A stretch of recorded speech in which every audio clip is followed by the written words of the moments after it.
மாண்பு பேரவைத் தலைவர் அவர்களே, அந்த மருத்துவமனையில் இருந்தவர்களுக்கு தண்ணீர் பாட்டில் கொடுத்ததை ஒரு அரசியலாக சொன்னார் மாண்புமிகு எதிர்க்கட்சித் தலைவர்.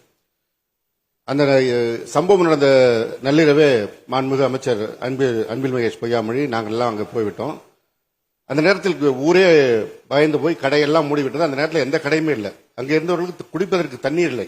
எனவே மாவட்ட கழக அலுவலகத்தில் இருந்த தண்ணீர் பாட்டிலை அன்பு சகோதரர் செந்தில் பாலாஜி எடுத்துக்கொண்டு வந்து கொடுக்க சொன்னார். இன்னும் சொல்லப்போனால் அந்த படுக்கையில் அங்கே இருந்தவர்களை நாங்கள் பார்க்கின்ற போது ஒரு 10ஆம் வகுப்பு குழந்தை அங்கே படுத்திருந்தார். அந்த குழந்தை வந்து மாயனூர் டோல்கேட்லேருந்து வந்தேன்னா காலைல 8 மணிக்கு வந்தோம். 8 மணி வந்ததுலேருந்து நான் தண்ணி குடிக்கல, சாப்பிடல, எட்டவே போல அங்கே தான் இருந்தேன்னு சொல்லி 10ஆம் வகுப்பு குழந்தை. இரவு 2 மணிக்கு செந்தில் பாலாஜி தான் நாங்கள் சாப்பிடவில்லை என்று சொன்னவுடன் எங்களுக்கு உணவு கொண்டு வந்து கொடுக்க சொல்லி நாங்கள் சாப்பிட்டோன்னு சொன்னார்.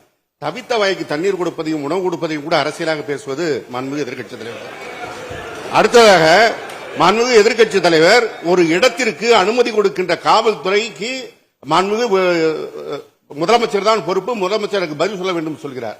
ஒரு இடத்திற்கே பொறுப்பு கொடுப்பதற்கு மாண்புமிகு முதலமைச்சர் பொறுப்பு என்றால் வெட்ட வெளியிலே வாகனத்தின் மீது உட்கார்ந்து நெஞ்சுக்கு நேராக துப்பாக்கி சுட்டாரிலே தூத்துக்குடியில அதுக்கு அவர் முதலமைச்சராக இருந்த ஒரு பொறுப்பு இல்லையா? அவருக்கு ஒரு நியாயம், முதலமைச்சருக்கு ஒரு நியாயமா?